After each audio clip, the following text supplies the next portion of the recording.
When my husband announced, "We're opening our marriage so it's not betrayal," I watched him disappear with his coworker for 6 long weeks. By the time he stormed back, shouting on our doorstep, half the neighborhood gathered to witness his unraveling, while I finally realized I wasn't the one falling apart. "We're opening our marriage so it's not betrayal." My husband said this while I was making dinner. Maya was coloring at the table behind me. The pasta water was boiling. I had a knife in my hand mid-chop on a bell pepper. I set the knife down carefully, turned off the stove, wiped my hands on a dish towel and turned to face Noah, who was leaning against the counter like he'd just announced he was switching phone carriers. "Before we continue, I want to thank you for being here to share stories of women reclaiming their power. If you believe that self-respect matters more than empty promises, please consider subscribing. It's free and helps us reach more women who need to hear this. Now let's see how this unfolds." "Say that again," I said quietly. "I'm being honest with you, Ava. I've decided we're in an open marriage now. I'm leaving tomorrow for a 6-week training seminar with Sienna Park. I'm telling you ahead of time because I don't want drama." 6 weeks. With the woman from his office. The one he'd been mentioning constantly for months. The one whose innovative leadership apparently made her a visionary while my 12-hour shifts saving children's lives made me, what? Boring? Insufficient? An anchor? I looked at Maya, her head bent over her coloring book, her little voice humming some song about unicorns and rainbows. She had no idea her father was about to walk out the door and rewrite her entire childhood. "If you walk out that door with her," I said, my voice steady, "don't come back thinking everything's waiting for you." Noah actually looked surprised. Like he'd expected me to cry. To beg. To negotiate for scraps of a marriage he'd already abandoned in every way except legally. But I'd been raising our daughter alone for years. I'd been paying the bills, making the appointments, doing the bedtime stories, braiding the hair, packing the lunches. He just lived here. His leaving wouldn't change my reality. It would just remove the illusion that I had a partner. He stared at me for a long moment, waiting for the breakdown that wasn't coming. When I didn't give it to him, he pushed off the counter and disappeared into our bedroom. I heard drawers sliding open, the metallic scrape of hangers across the closet rod, the zipper of his expensive gym duffel. Maya looked up from her coloring. "Mommy, what's for dinner?" I smiled at her, keeping my voice light. "How about we order pizza tonight instead? Special treat." Her face lit up. "With extra cheese?" "With extra cheese." She went back to coloring her unicorn, completely unaware that her world was shifting beneath her feet. I envied that innocence. That ability to trust that the adults around you had everything under control. I pulled out my phone and ordered the pizza. Then I stood in the kitchen listening to Noah pack and felt nothing but a strange, cold clarity. This apartment was mine. I'd signed the lease 3 months before our wedding, back when I was a new nurse working night shifts and living off instant ramen and determination. It was a modest 2-bedroom on the 4th floor of a building with decent heat and neighbors who mostly kept to themselves. My name was on the contract. My first month's deposit came from my own paycheck, earned during 12-hour shifts where I held the hands of terrified parents and tried to save their children. When Noah moved in after the wedding, he brought his gaming setup, his collection of protein powders, and a vague promise to contribute to rent. He did sometimes when his sales commission checks came through. But the structure of this place, the home I'd built, that was all me. The furniture came from thrift stores and patient weekend hunting. The couch I'd reupholstered myself during maternity leave, partly because we couldn't afford new furniture and partly because I needed something to do with my hands during those long, lonely days when Noah was at work and I was home with a newborn who wouldn't sleep and a body that didn't feel like mine anymore. The curtains I'd sewn from clearance fabric. The small herb garden on the kitchen windowsill, basil, rosemary, thyme, that I watered every morning while waiting for my coffee to brew.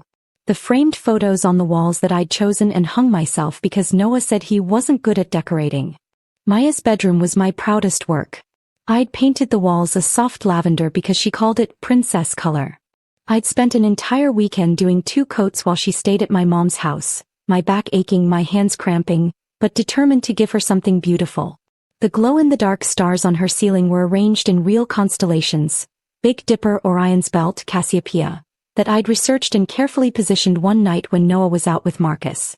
I'd built this home star by star, room by room, morning by morning. Noah just slept here. 20 minutes later he came back into the kitchen carrying his packed duffel. He'd showered and changed, wearing the cologne I didn't recognize, the one that had appeared in our bathroom 3 months ago. He looked like a man about to start a vacation, not abandon his family. "I'll call when I land," he said like this was a normal business trip. I didn't respond. He shifted his weight, uncomfortable with my silence. "You're really not going to say anything? What do you want me to say, Noah? Have a nice time with Sienna?" His jaw tightened. "It's not like that. This is about personal growth. Marcus thinks." "I don't care what Marcus thinks," I said, my voice even. "I care that you're walking out on your daughter for 6 weeks without even asking if I can manage alone. I care that you made a decision about our marriage without including me in the conversation. I care that you're standing here acting like I'm the unreasonable one for not applauding your honesty." He opened his mouth, closed it, tried again. "I thought you'd understand. You're always talking about being independent. Being independent and being abandoned are two different things." Maya wandered into the kitchen, holding her finished coloring page.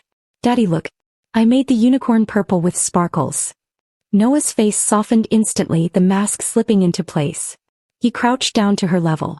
"That's beautiful, sweetheart. Absolutely beautiful. Are you going somewhere?" she asked, noticing his bag. "Daddy has to go on a work trip for a little while. But I'll bring you back something special, okay?" She nodded, already distracted by thoughts of presents. "Can it be a real unicorn?" He laughed, kissed her forehead. "We'll see what I can find." Then he stood, grabbed his bag and walked to the front door. I followed, mostly to make sure he actually left. Outside, a silver SUV idled at the curb. I couldn't see through the tinted windows, but I knew Sienna was in there, waiting. Noah paused at the threshold, looking back at me one last time. "I really am trying to be honest here, Ava. That has to count for something. Honesty without integrity is just cruelty with better PR," I said. He flinched. Then he walked out and I closed the door behind him. Not slammed. Just closed. Final. Maya had already gone back to the table, starting a new coloring page. The doorbell rang 15 minutes later with our pizza delivery. We ate on the couch, watching her favorite cartoon about magical creatures and friendship, her legs swinging happily as she munched on extra cheese. "This is fun, Mommy," she said between bites. "Yeah, baby. It is." After she went to bed, teeth brushed, pajamas on, bedtime story read, unicorn nightlight glowing softly, I sat alone in the living room and let myself think about the last 8 years. I'd met Noah at a hospital charity event. He'd been charming, attentive, interested in my work in ways that felt rare. We dated for a year before he proposed. The wedding was small, mostly my family and friends because his parents had passed years before and he didn't have many close relationships. I thought that was sad at the time. Now I wondered if it was a warning sign I'd missed. The pregnancy had been hard. Hyperemesis that lasted all 9 months. Noah tried to be supportive at first, but he struggled with the reality of it. The doctor's appointments, the hospital stays when I got dehydrated, the nights I spent sick while he slept in the guest room because he needed rest for work. After Maya was born, things shifted. I was on maternity leave, home alone with a colicky baby who screamed for hours. Noah's sales job kept him out late. Meetings, client dinners, networking events. By the time I went back to work, we'd established a pattern. I handled everything related to Maya and the house, and he showed up occasionally to play the fun dad before disappearing again. I told myself it was temporary.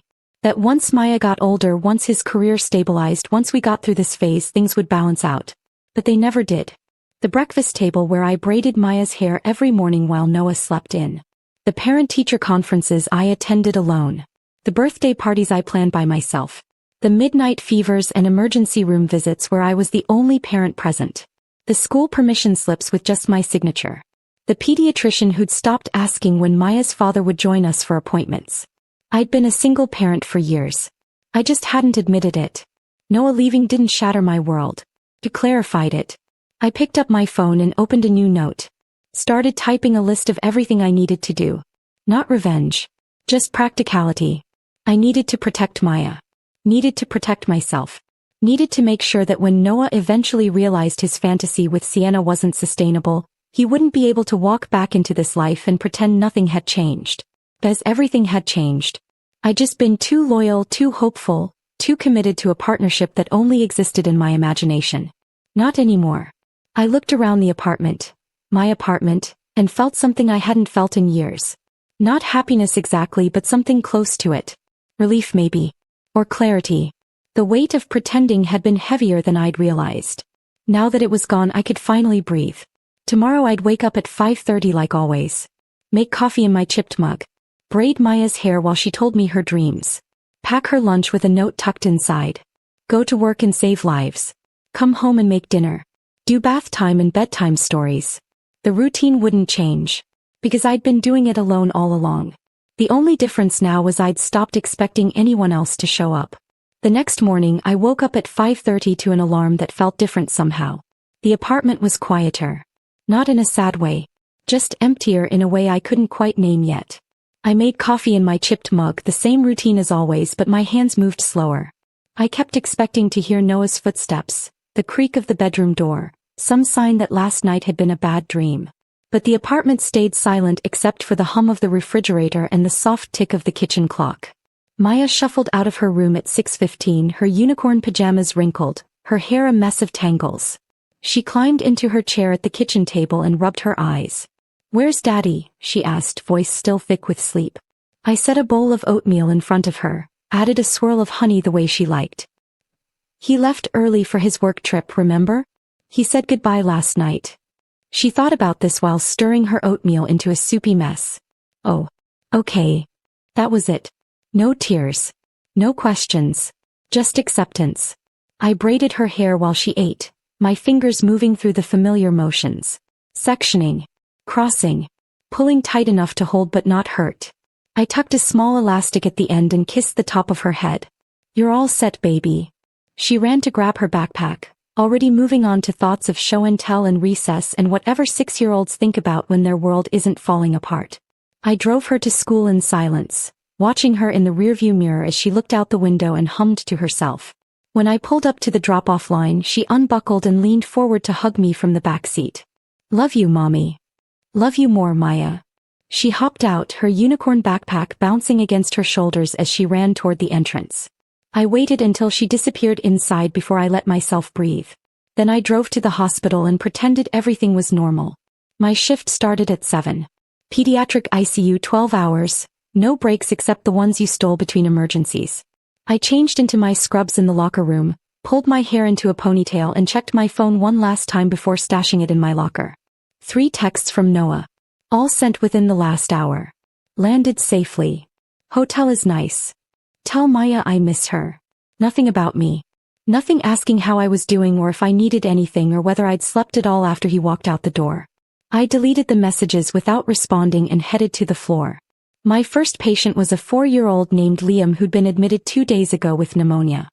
His mother sat in the chair next to his bed, dark circles under her eyes, her hands wrapped around a cold cup of coffee she probably hadn't touched in hours. "How's he doing?" I asked softly, checking his vitals on the monitor. "He had a rough night," she said, her voice exhausted. "But he's sleeping now." I adjusted his made notes on his chart, and sat down on the edge of the empty bed across from her. "How are you doing?" She looked up, surprised by the question. "Me? Yeah. You've been here round the clock. When's the last time you ate something?" Her eyes filled with tears. "I don't even know. Yesterday maybe." I stood up, grabbed a granola bar from the snack drawer at the nurse's station and brought it back to her. "Eat this. You can't take care of him if you don't take care of yourself." She took it with shaking hands. "Thank you." I stayed with her for a few more minutes, just sitting. Sometimes it's all people need. Someone to sit with them in the hard moments and not try to fix everything with words. When I left the room, I caught my reflection in the glass window of the ACU door. I looked tired. Older than 34. But I also looked steady. Like someone who knew how to keep going even when things fell apart. The rest of my shift passed in a blur of vitals and medications and parents who looked at me like I held all the answers. I didn't. I just knew how to keep moving forward, one task at a time, 1 hour at a time. By the time I clocked out at 7 that evening, my feet ached and my scrubs smelled like antiseptic and exhaustion. I picked up Maya from my mom's house, listening to her chatter about her day the entire drive home. "We learned about butterflies today, Mommy. Did you know they taste with their feet?" "I didn't know that," I said, smiling despite everything. "And Emily brought her hamster for show and tell and it pooped on Mrs. Parker's desk and everyone laughed." I pulled into our parking spot and turned off the engine. Sounds like a very exciting day. We walked up to the apartment, Maya skipping ahead, and I unlocked the door to the same quiet space I'd left that morning. No Noah.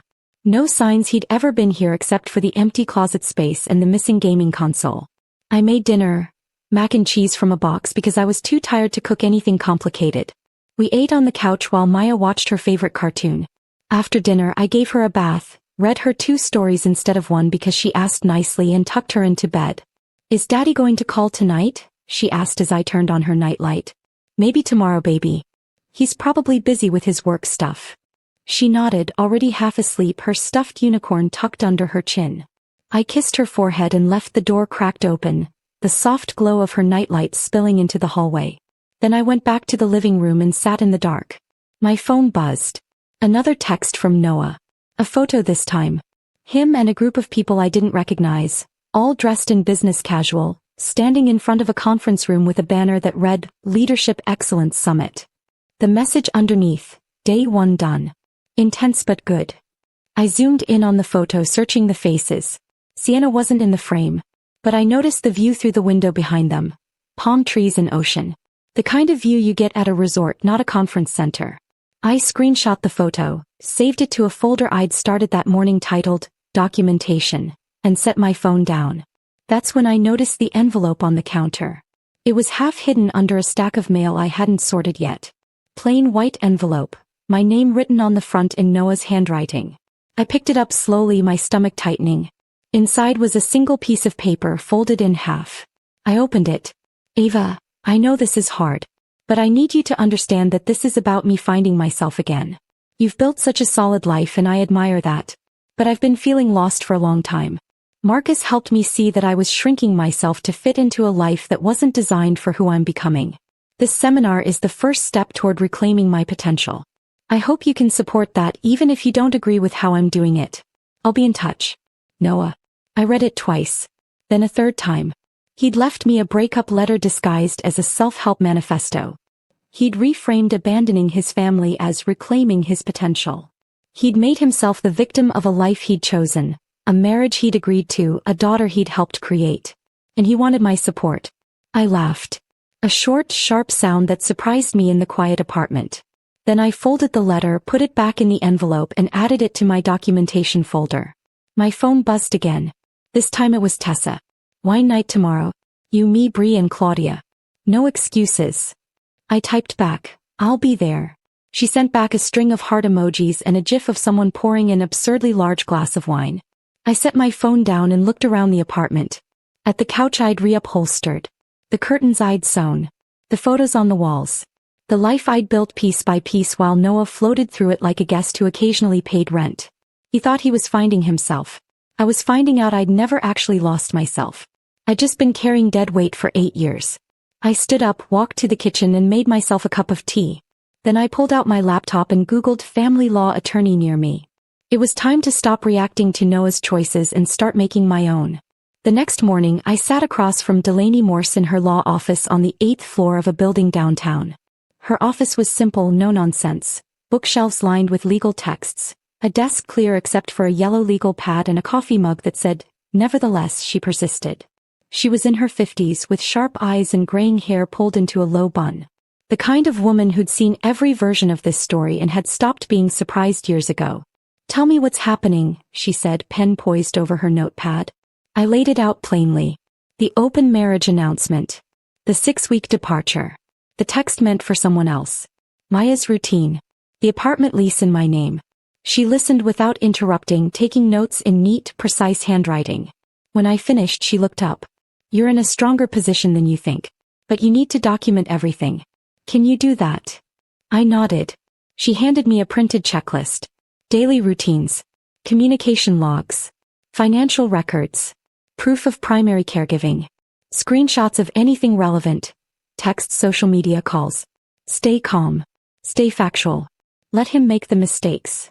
I folded the paper and tucked it into my purse. How long does this usually take? Depends on how cooperative he is.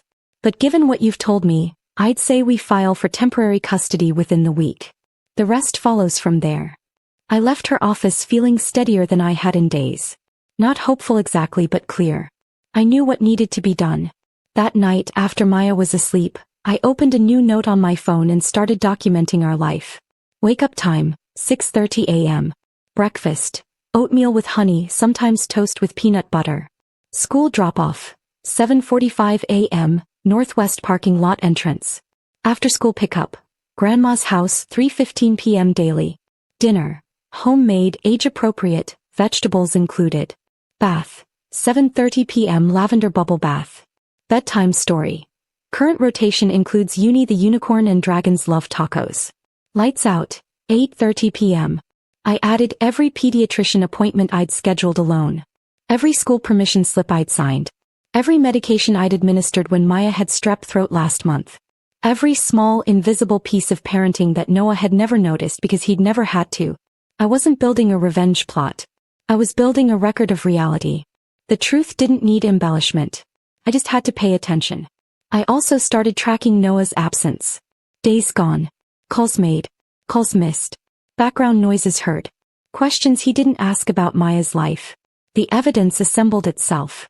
The next afternoon I took my lunch break at the bank.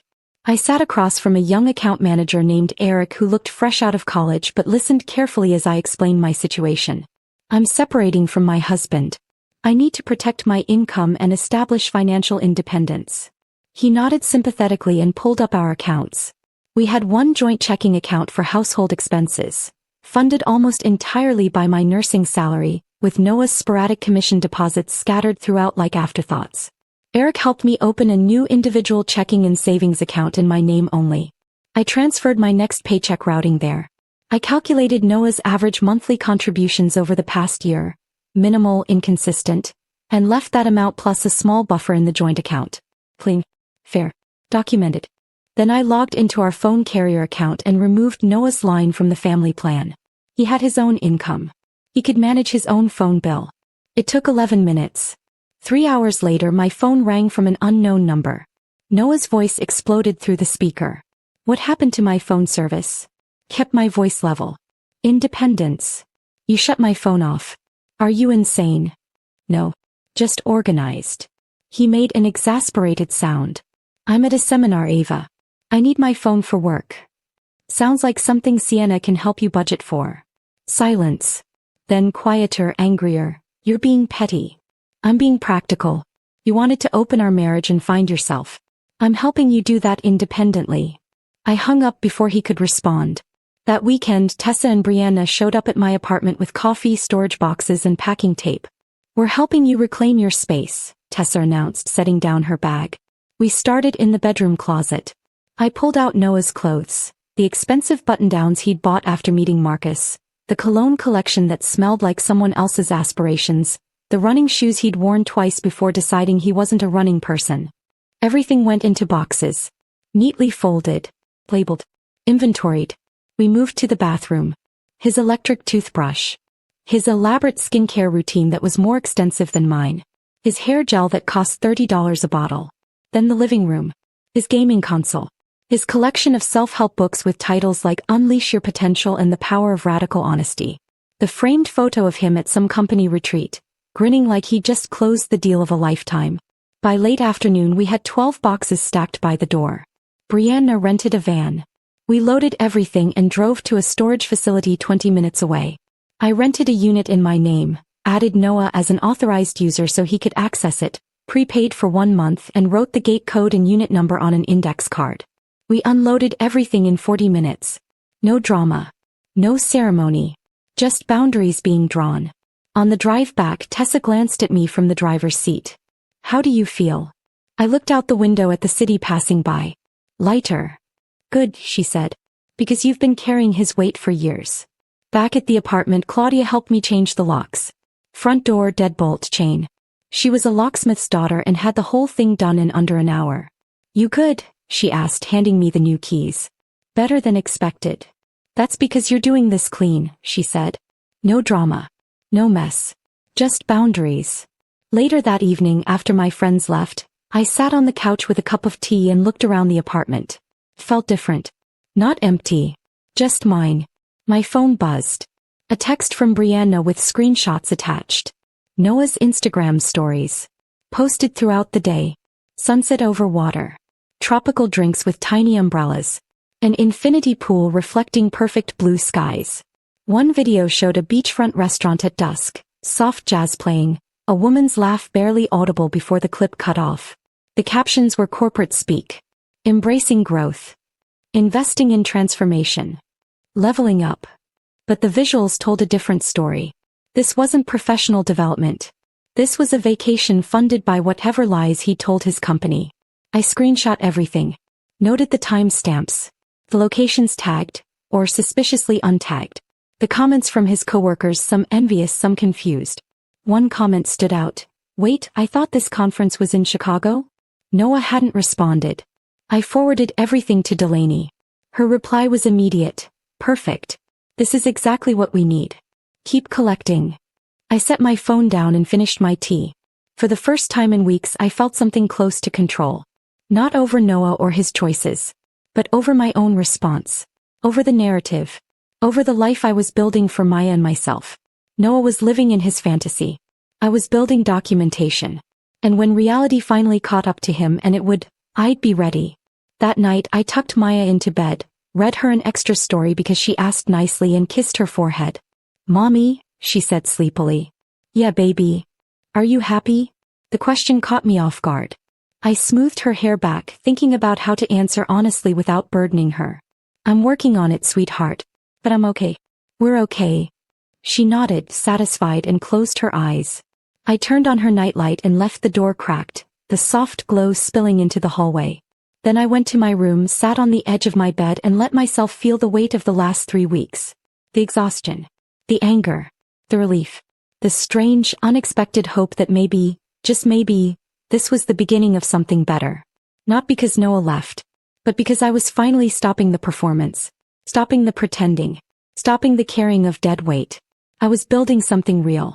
Something solid. Something mine.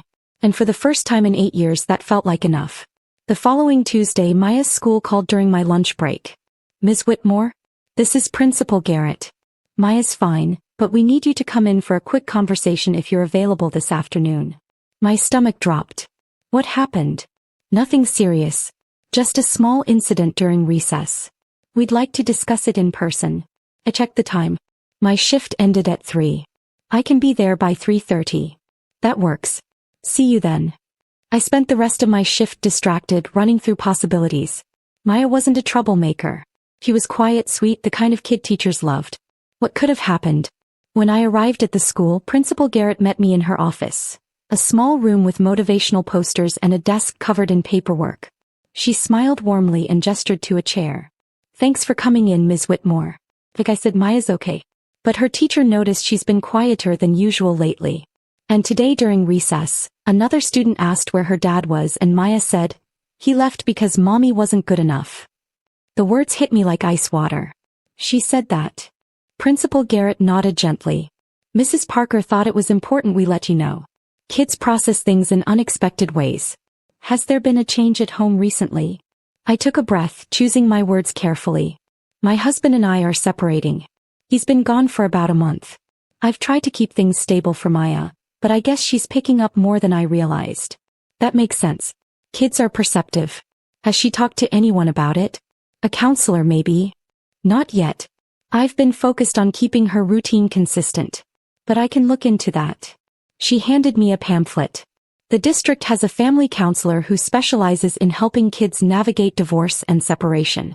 I'd recommend reaching out. And in the meantime we'll keep an eye on her at school. I left the office holding the pamphlet, my chest tight. Maya was waiting in the aftercare room, coloring at a small table. When she saw me she brightened immediately. Mommy. I crouched down and hugged her.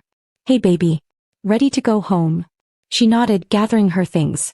We drove home in silence. I kept glancing at her in the rearview mirror, watching her stare out the window, lost in whatever 6-year-olds think about when their worlds shift. At home I made her a snack, apple slices with peanut butter, and sat down next to her at the table. Maya, your principal told me something today. She said you told a friend that daddy left because I wasn't good enough. Did you say that? She looked down at her plate, her little shoulders hunching. Baby. Baby, look at me.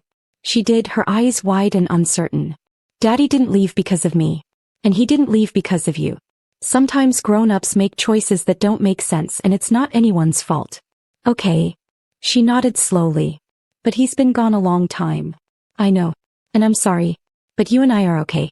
We're doing just fine, aren't we? Yeah. Her voice was small. I pulled her into my lap and held her, feeling the weight of everything I couldn't control and the responsibility of everything I could. That night, after she was asleep, I called the number on the pamphlet. Left a voicemail requesting an appointment for Maya. Then I added the incident to my documentation file. Date, Tuesday. Incident. School reported Maya attributing separation to maternal inadequacy. Action taken. Scheduled counseling. The evidence kept building itself. The next day, Noah's mother called. Eleanor Brennan and I had never been particularly close. She was polite but distant, the kind of mother-in-law who sent birthday cards signed "Best wishes, Eleanor," and called twice a year to check in. Noah rarely talked about her, and when he did, it was always vague mentions of her being busy with her own life. Her voice on the phone sounded strained. "Ava, I hope I'm not bothering you. I need to ask you something and I want you to be honest with me." I set down the dish I was washing. "Of course, Eleanor. What's going on?" She hesitated. "Is Noah really at a work training? Because I called his office yesterday to leave a message, and his assistant said he's on personal leave. Not a company seminar. Personal leave." The silence stretched between us. I could have lied. Could have protected him. But I was done carrying his secrets. "He told me it was a 6-week training seminar with a coworker named Sienna Park," I said quietly. "But the photos he's been posting don't look like any training I've ever seen." Eleanor's breath caught. "Who's Sienna Park?" "A woman from his office. The one he announced he was opening our marriage for before he left." The line went completely silent. Then, in a voice I'd never heard from her before, sharp, furious, she said, "That boy has lost his mind." We talked for over an hour. She apologized for not being more present, for not seeing the signs, for raising a son who could abandon his family so carelessly. She asked about Maya, about how I was managing, about whether I needed anything. When we hung up, I realized I'd gained an unexpected ally. I added the conversation to my notes. Date Wednesday. Contact, Eleanor Brennan. Content, confirmed Noah's leave was personal, not professional. Offered support. 2 days later, I was working a night shift when my phone buzzed with a text from an unknown number. "This is James Park. I don't know you, but I think we need to talk. My wife Sienna has been on what she called a work retreat for the past month. I just found out your husband was with her. I'm filing for divorce. Thought you should know." I stared at the message, my hands shaking slightly. Sienna was married. Of course she was married. Noah had blown up his entire family for a woman who was doing the exact same thing to hers. I screenshot the message and forwarded it to Delaney without comment. Her response came within minutes. "This just got a lot easier for us." I didn't reply. Just set my phone down and went back to work, checking vitals on a 7-year-old with asthma, adjusting medications, comforting his mother who looked like she hadn't slept in days. My life kept moving forward. Steady. Stable.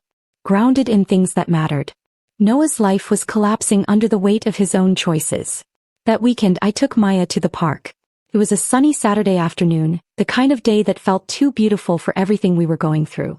She ran straight to the swings, her laughter cutting through the noise of other kids playing. I pushed her gently, watching her hair fly back with each arc, her face bright with simple joy. "Higher, Mommy. Higher." I pushed harder and she squealed with delight. A woman sitting on the bench next to the playground smiled at me. "She's adorable." "How old?" 6. I said. "First grade." "Mine too. They grow up fast, don't they?" I nodded, watching Maya's legs kick out as she reached the peak of the swings arc. "They do," I said quietly. After the park we stopped for ice cream. Maya got chocolate with rainbow sprinkles, and we sat outside the shop on a wooden bench, her legs swinging while she licked drips off the side of her cone. "Mommy." "Yeah, baby. This is a good day." I looked at her, really looked. At her chocolate-smudged smile and her rainbow-sparkled fingers and her eyes that still believed the world was mostly good. "Yeah, sweetheart. It is." That night, after she was asleep, I sat on my couch with my laptop and reviewed everything I'd collected over the past month. Documentation of Maya's routines. Financial records showing my contributions versus Noah's. Screenshots of his social media posts from luxury resorts. The text he'd sent meant for Sienna. The message from James Park. Eleanor's confirmation that Noah's leave was personal. The school incident report. The counseling appointment I'd scheduled.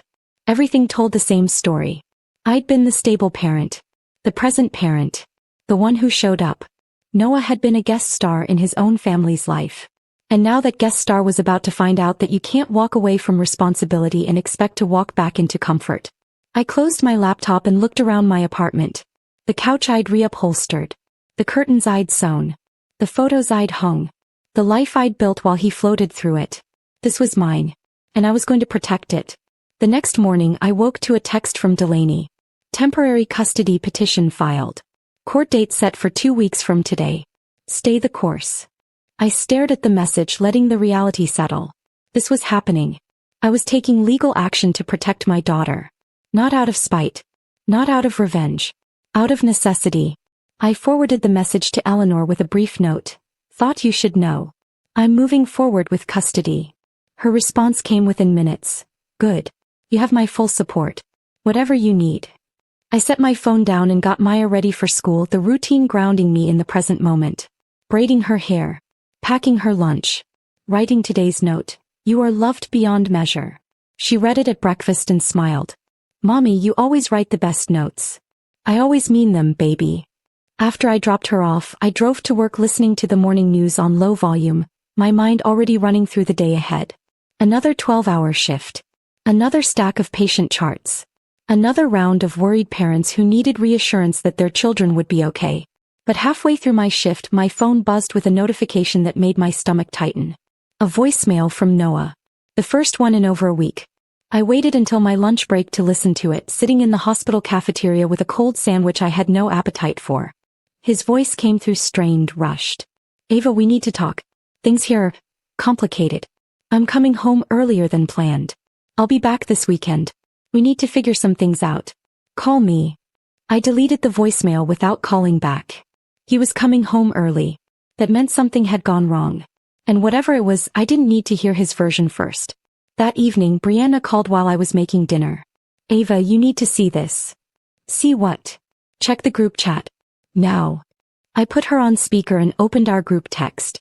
Claudia had forwarded screenshots from Sienna Park's Instagram. Her account had gone from public to private, but not before Claudia grabbed the evidence. The recent posts were gone. Deleted. But the cached versions told the story. Photos of her and Noah. Not cropped anymore. Not carefully angled. Just the two of them on a beach at a restaurant by a pool, looking exactly like a couple on vacation. One photo showed them clinking champagne glasses with a caption, "To New Beginnings."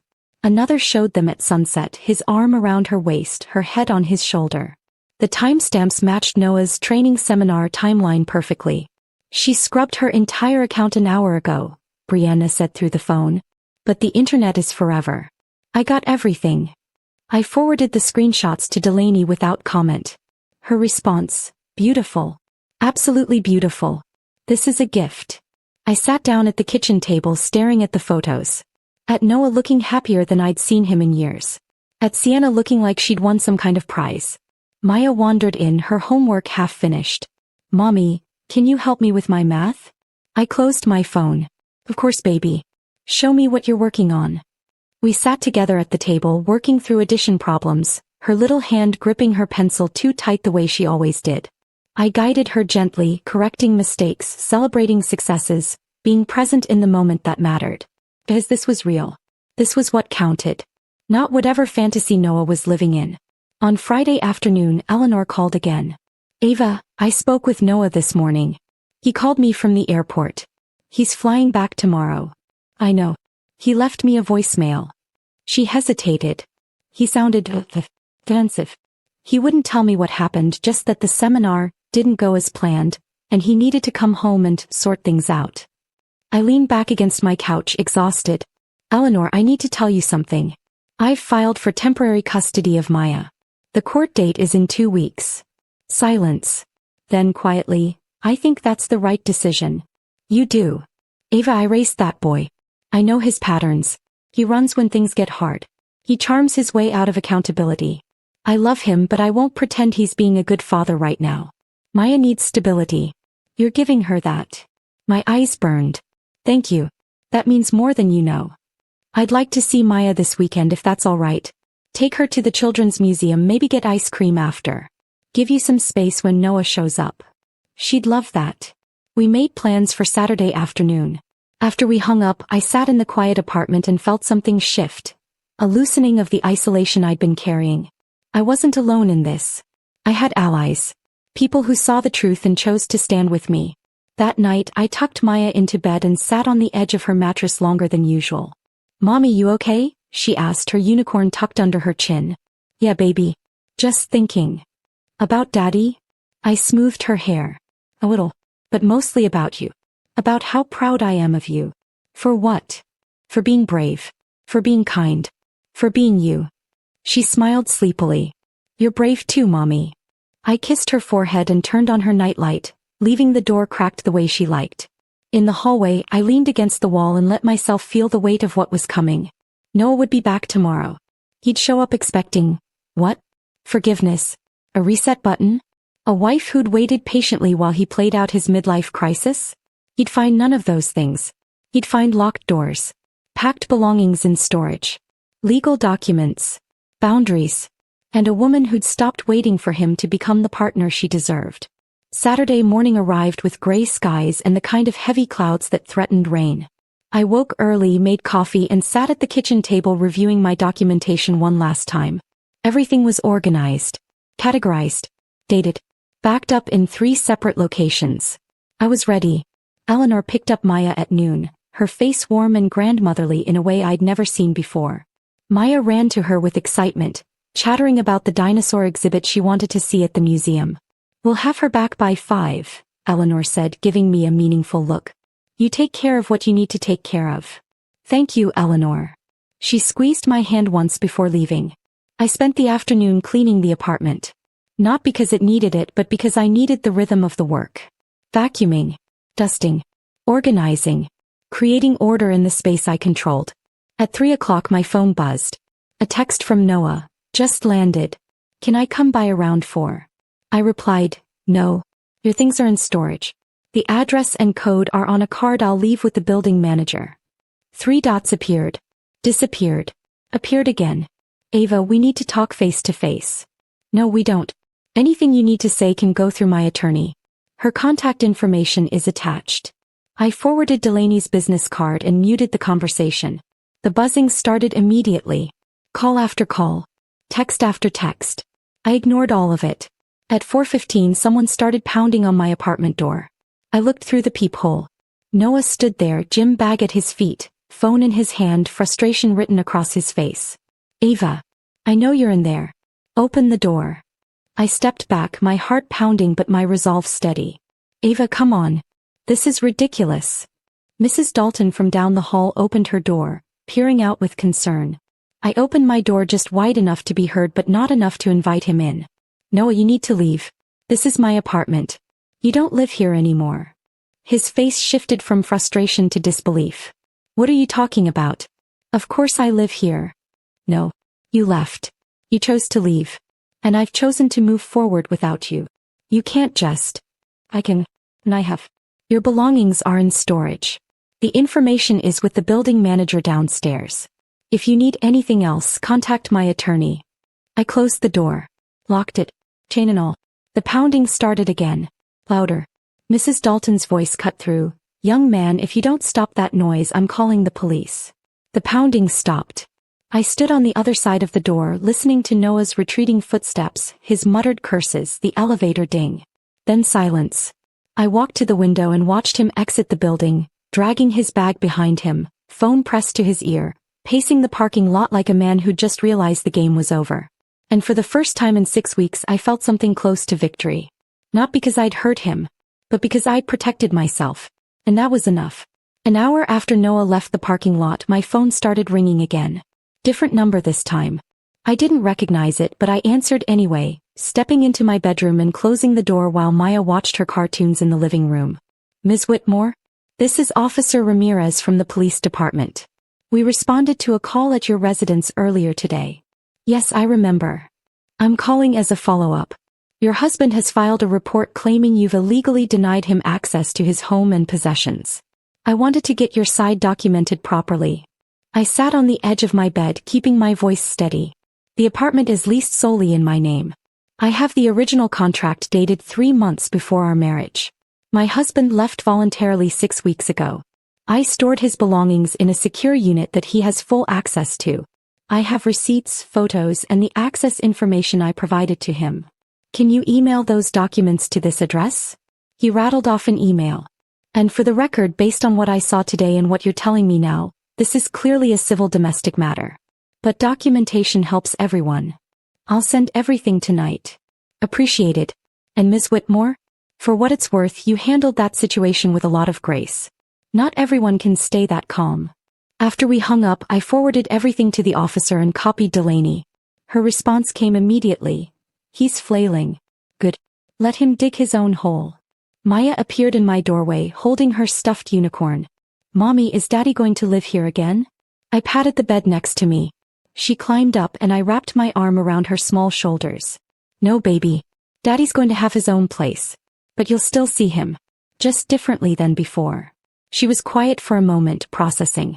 Hey, can we have macaroni for dinner? Absolutely. Kids were resilient in ways that constantly surprised me. She'd already moved on, her world still intact because I'd kept it that way.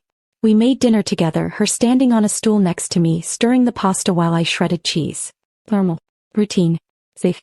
After she went to bed, I sat on the couch with a cup of tea and finally let myself breathe. My phone buzzed. A text from Tessa. Bree said there was drama today. You good? I typed back. I'm good. He showed up. I didn't let him in. Police confirmed I'm within my rights. Queen behavior. We're coming over tomorrow. Wine mandatory. I smiled despite everything. The next morning, Sunday, Eleanor brought Maya back from their museum trip around noon. Maya burst through the door chattering about dinosaur fossils and the ice cream sundae she'd had with extra cherries. Eleanor lingered at the door, her expression careful. Noah called me last night.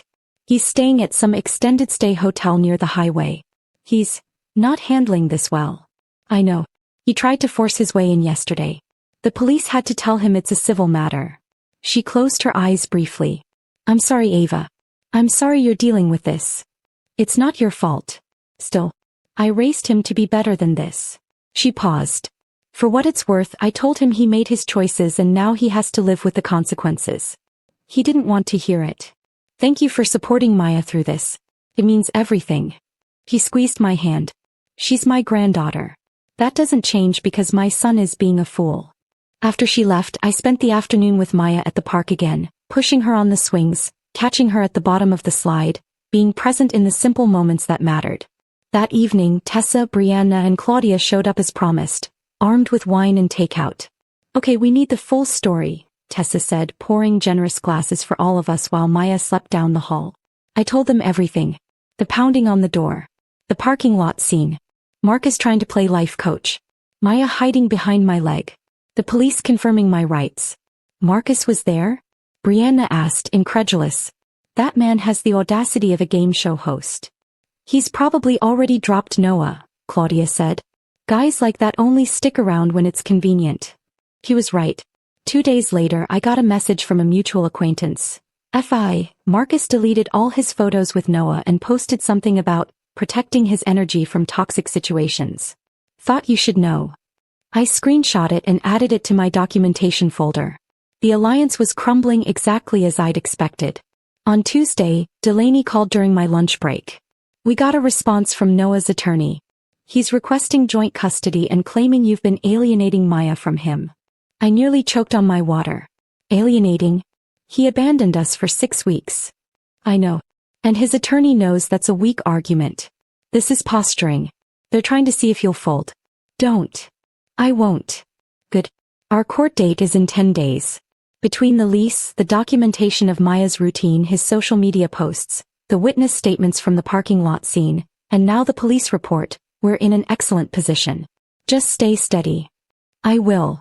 That weekend, Noah requested a video call with Maya. I set it up on my laptop at the kitchen table, staying just out of frame but close enough to monitor. Maya sat in front of the screen, her unicorn in her lap, her face uncertain. Noah's face appeared and he tried to smile. Hey sweetheart. I miss you so much. Hi Daddy. How's school? Are you being good for Mommy? School's good. We learned about butterflies. That's great baby. Listen, I'm sorry I was loud the other day. Daddy was just frustrated. But I'm going to see you soon, okay? We'll do something fun. Maya nodded, but she didn't smile. Do you miss me? He asked, and I heard the desperation underneath. She thought about it with the brutal honesty of a 6-year-old. A little. But Mommy and I are okay. His face fell. He tried to recover. Well, I can't wait to spend time with you. I'll talk to Mommy about setting something up, okay? Okay. After the call ended, Maya climbed down from the chair. Can I go color now? Of course, baby. She ran off to her room without another word about her father. I closed the laptop and sat in the quiet kitchen, letting the weight of that conversation settle. Noah had spent 6 weeks chasing his fantasy with Sienna, and in that time he'd lost the one relationship that should have mattered most. Not because I'd turned Maya against him, but because he'd made himself irrelevant in her daily life. And now he was facing the consequences. The next day I got a text from an unknown number. This is Sienna. I don't know what Noah told you, but I need you to know that I ended things with him. What we had was a mistake. I'm trying to save my own marriage. Please don't contact me again. I stared at the message for a long moment. She'd ended it. The fantasy was over. And Noah was alone, facing the wreckage of everything he'd destroyed for a relationship that hadn't even lasted 6 weeks. I didn't respond. Just screenshot the message and sent it to Delaney. Her reply, beautiful. The affair partner is distancing herself. This keeps getting better. That evening I made Maya's favorite dinner, chicken nuggets shaped like dinosaurs with mac and cheese. We ate together at the table, talking about her day, her friends, her upcoming school project on ocean animals. Mommy, can we go to the aquarium sometime? Absolutely. Maybe next weekend. Her face lit up. Can Grandma Eleanor come too? I think she'd love that. After dinner we curled up on the couch for movie night, her head resting against my shoulder, her unicorn tucked under her arm. Halfway through the movie she looked up at me. Mommy, are you happy? The question caught me off guard. I thought about it honestly. I'm getting there, baby. It's been a hard few weeks. But yeah, I think I'm happy. Are you? She nodded. Yeah. I like it when it's just us. I kissed the top of her head and held her a little tighter. Outside, the city moved on. Cars passed. Neighbors came home from work. Life continued in its ordinary rhythm. And inside our apartment, my apartment, I was building something Noah's absence couldn't touch. Not a perfect life. Not a life without struggle or sadness or complicated emotions. But a life that was ours. Honest. Grounded. And for the first time in 8 years that felt like more than enough. It felt like freedom. The morning after Noah's hospital ambush, I woke to an email from Delaney marked urgent. Court date moved up. This Friday at 9 a.m. Judge had a cancellation. Noah's attorney agreed to the expedited timeline. Be ready. Friday. 3 days away. I sat at my kitchen table with my coffee, letting the timeline sink in. Everything I'd been preparing for, all the documentation I'd carefully assembled, would be presented in 72 hours. I texted back, I'm ready. Her response, I know you are. That afternoon I sat down with Maya after school. She was coloring at the kitchen table, her tongue poking out slightly in concentration as she filled in a unicorn's mane with purple crayon. Maya, baby, I need to talk to you about something. She looked up, her brown eyes curious. Okay. On Friday Mommy has to go to a meeting with a judge. It's about where you're going to live and how often you'll see Daddy. Do you know what that means? She thought about it seriously. Like when Emma's parents got divorced and she has 2 houses now? Kind of like that, yeah. But you're going to keep living here with me in our apartment. And you'll visit Daddy sometimes. The judge just needs to make it official. Will I still see Grandma Eleanor? Absolutely. Anytime you want. She seemed satisfied with that answer and went back to her coloring. Okay, Mommy. I marveled at her resilience. Her ability to adapt. The way she trusted that the adults in her life would handle the complicated parts so she could focus on being 6. That evening my phone rang. Unknown number. I almost didn't answer, but something made me pick up. Ms. Whitmore? This is Detective Laurenchin with the Fraud Division. I'm calling about a complaint filed by a James Park regarding identity theft and financial misconduct. My heart rate picked up. I'm sorry, I don't understand. What does this have to do with me? Nothing directly. But Mr. Park's wife, Sienna Park, was involved in a workplace relationship with your husband, Noah Brennan. During their association, Mr. Brennan apparently used company resources and expense accounts inappropriately. We're building a case and your husband's name has come up. I wanted to give you a courtesy call since this may become relevant to any ongoing legal proceedings between you. I sat down slowly. What kind of misuse? The 6-week trip he took was not company authorized. He falsified expense reports, claiming it was professional development. The company is pursuing charges. I can't give you more details, but I thought you should know this may impact your custody case. Thank you for telling me.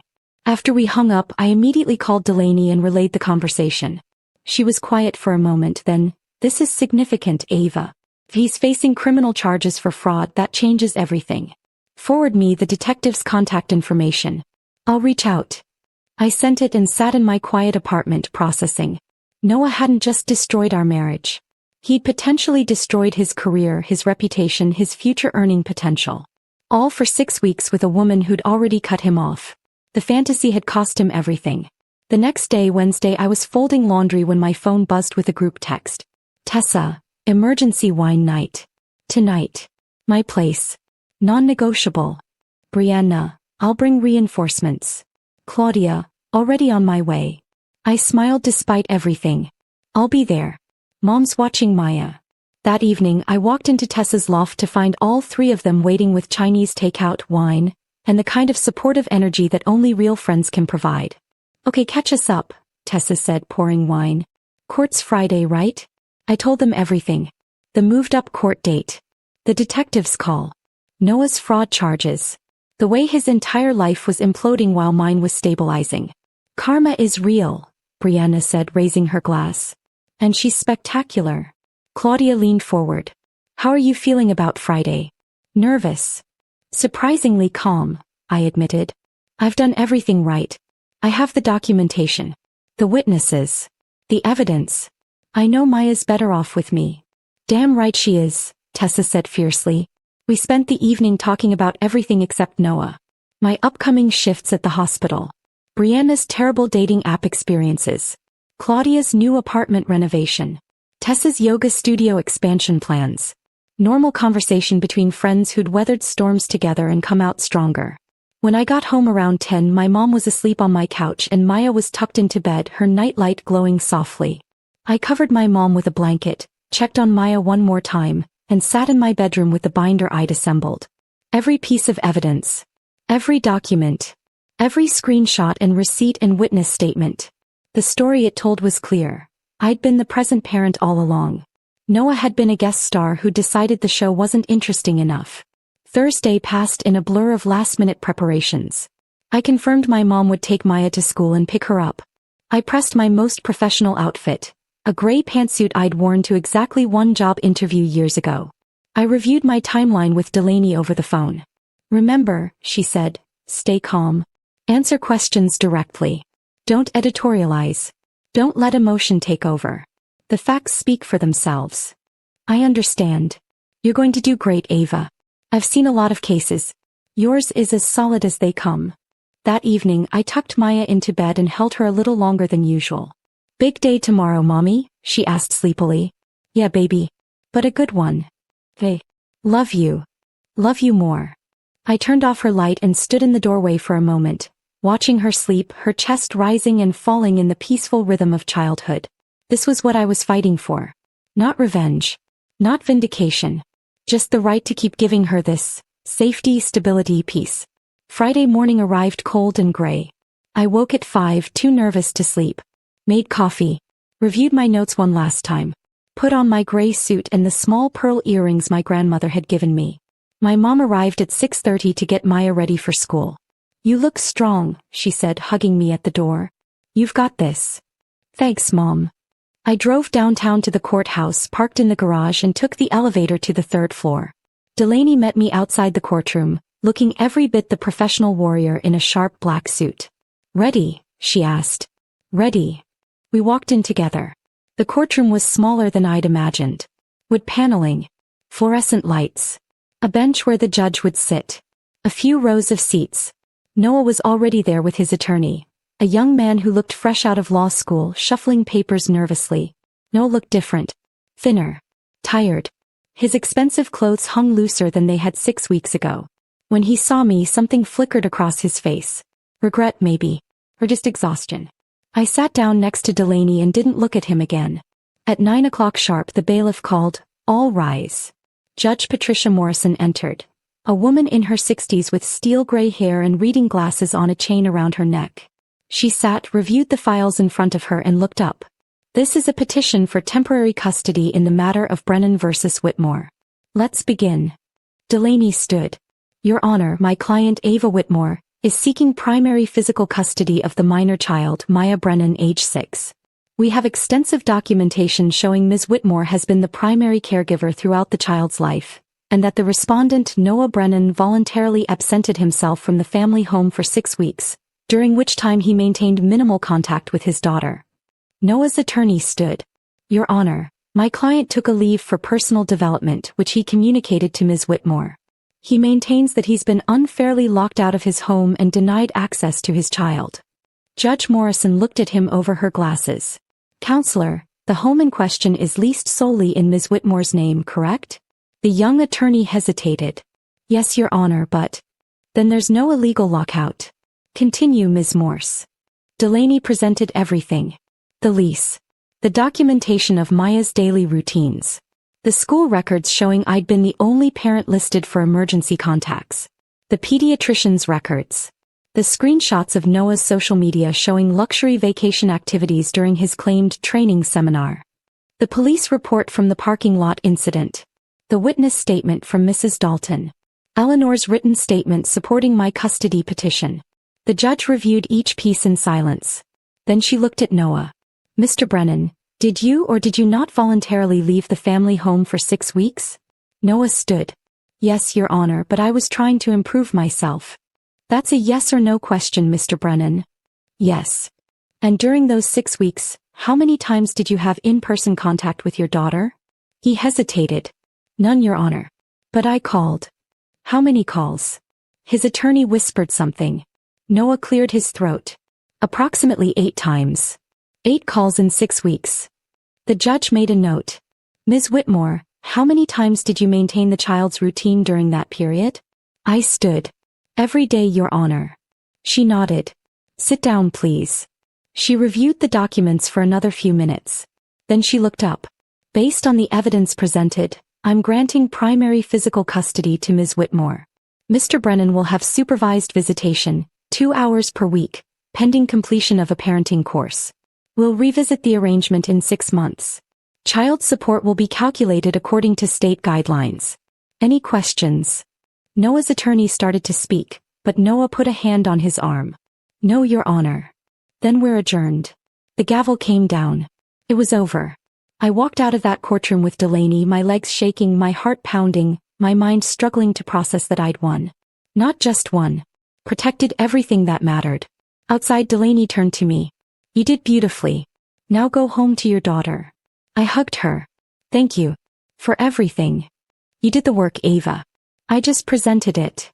I drove home in a daze, parked in my spot and sat in the car for a moment, letting reality settle. Maya was safe. Our home was secure. The future was ours to build. I pulled out my phone and texted my mom, "We won." Her response, "I never doubted it. Come get your girl. She's waiting." I walked into my mom's house to find Maya at the kitchen table drawing. She looked up and grinned. "Mommy, did you have your meeting?" "I did, baby. And everything's going to be okay." She ran to me and I picked her up, holding her tight. "Can we get ice cream?" she asked into my shoulder. I laughed, feeling lighter than I had in months. "Absolutely. Extra sprinkles." "Yay." And just like that we moved forward. Together. We got ice cream that afternoon just like I'd promised. Maya ordered her usual, chocolate with rainbow sprinkles, and we sat outside the shop on a wooden bench, the autumn sun warm on our faces. She kicked her legs back and forth, licking drips off the side of her cone, completely content in the moment. No questions about court. No worries about what came next. Just a 6-year-old enjoying ice cream with her mom. "This is the best day," she said, chocolate smudged on her chin. I wiped it away with a napkin. "Yeah, baby. It really is." That evening, after Maya was asleep, I sat on my couch with a glass of wine and let myself feel everything I'd been holding back. Relief. Exhaustion. Pride. Grief for the marriage I'd thought I had. Gratitude for the reality I'd built instead. My phone buzzed.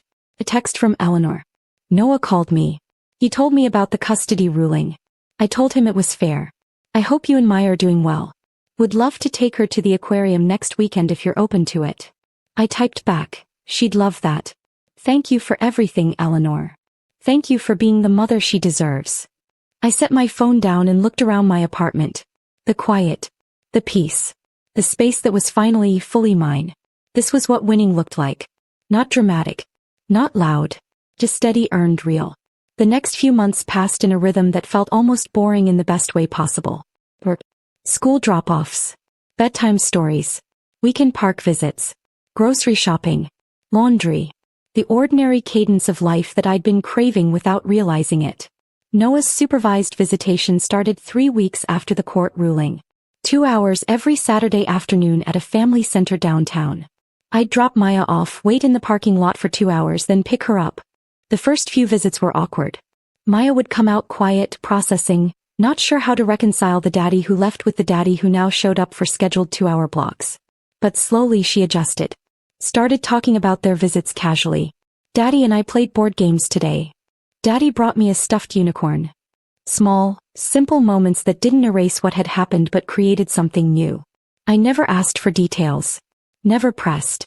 Just let her process in her own time. By the 4th month, Noah completed his parenting course. The judge modified the visitation to unsupervised.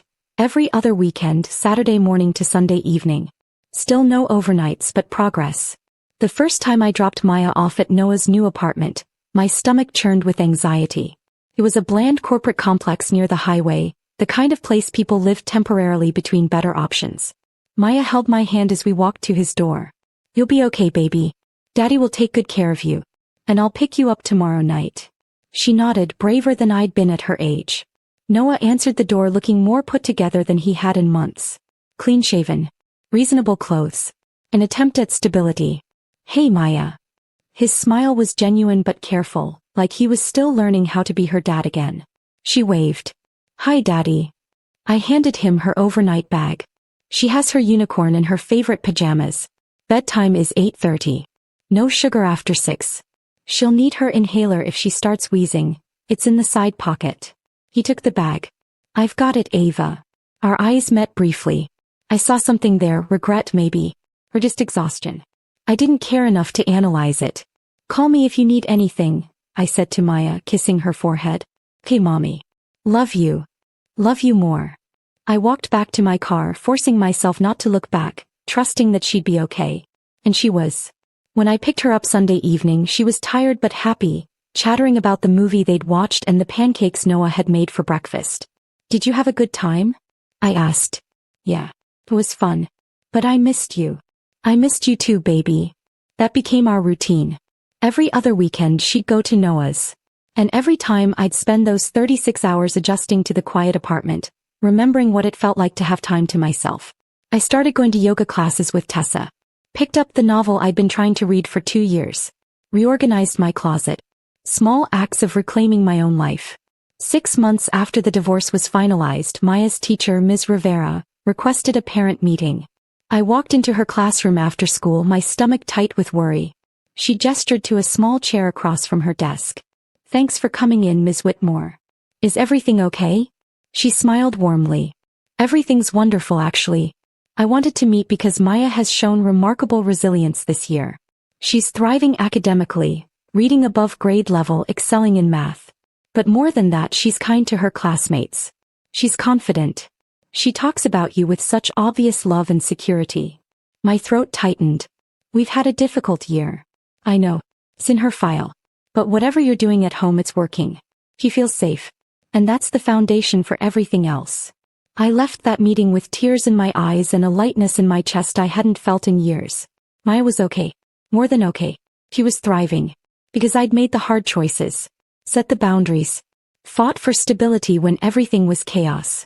That night, during our bedtime routine, Maya looked up at me with her wide brown eyes and asked, Mommy, are you happy? I sat on the edge of her bed, smoothing her hair back. Yeah, baby. I am. Are you?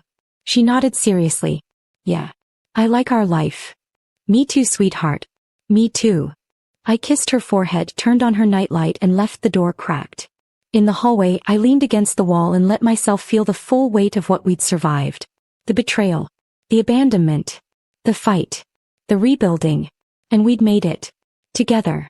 A year after Noah left, I woke up on a Saturday morning to sunlight streaming through my bedroom window and the sound of Maya singing to herself in the kitchen. I walked out to find her sitting at the table in her unicorn pajamas, eating cereal and drawing with crayons spread across the table. "Morning, Mommy," she chirped, not looking up from her artwork. The apartment was quiet. Clean. Ours. The walls I'd repainted last month in a soft blue I loved. The furniture I'd chosen. The framed photos of Maya and me at the park, at the beach, at her school play. The life I'd built from the wreckage of someone else's selfishness. I made coffee in my chipped mug, the one that had survived nursing school and a marriage and everything after, and sat down next to Maya. "What are you drawing?" She turned the paper toward me. 2 stick figures, one big and one small, holding hands under a smiling sun. A house with a purple door. Flowers in the yard that didn't exist in our apartment complex but existed in her imagination. "That's us," she said simply. "In our home. Not our family's home. Not Mommy and Daddy's home. Just ours." That's when I knew I'd won. Not because I'd destroyed Noah or gotten revenge in some dramatic public spectacle, but because I'd protected my daughter. Maintained my dignity. Built a life where peace wasn't temporary or conditional. It was earned. Thought. My phone buzzed on the counter. A text from Noah. "Hey, can I switch weekends? Something came up and I need next weekend free. I can take her the following weekend instead." I stared at the message for a moment, feeling the old familiar frustration rise. Then I typed back. "No. The schedule stays consistent. She needs stability." I hit send and set the phone down. No argument came back. Just a simple, understood. He was learning. Fully. That he didn't get to rewrite the rules anymore. I picked up my coffee and watched Maya color her unicorn a shade of purple that didn't exist in nature, her little tongue poking out in concentration. "Mommy, can we go to the park later?" "Absolutely. And can we bring bubbles?" "We can bring bubbles." She grinned and went back to coloring. I sat there in the quiet morning light, listening to the soft scratch of crayons on paper, and felt something I hadn't felt in years. Contentment. Not the fireworks kind. Not the social media highlight reel kind. Just the quiet, steady knowledge that we were okay. That I'd made the right choices. That the life I was building, one morning, one bedtime story, one Saturday park visit at a time, was exactly what we needed. For the first time in 8 years, I wasn't waiting for the other shoe to drop. I wasn't performing for someone else's expectations. I wasn't carrying weight that didn't belong to me. I was just living. And that felt like the best revenge of all. Later that afternoon we did go to the park. Maya ran straight to the swings, her laughter cutting through the cool autumn air. "Higher, Mommy. Higher." I pushed her, watching her hair fly back, her face bright with joy. A woman on the bench next to me smiled. "She's beautiful." "How old?"